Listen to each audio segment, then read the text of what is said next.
Kung nag-scout ka, ano, sama ako. Sige, ito kung payagan ka. Yung mama mo. O, paalam, syempre. Sige, bahala ka. Kaso parang di na pwede kasi nangingitim kang masyado nung sa velvet nga. Mas maitim ka na yata sa akin. Bakit ayaw mo na sa akin? Hindi naman. Ay, mas gusto ko nga yung mas marina ng konti. Nagre-reklamo ka na. Mas nagre-reklamo ko pa sa akin na eh. Hindi, bagay. Maganda. Kahit ano namang kulay, okay.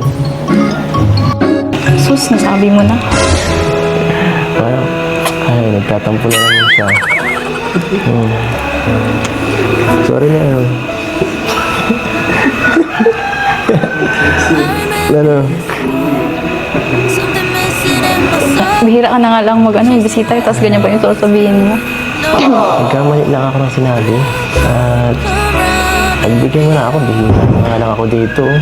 Aawain mo pa ako. Dapat...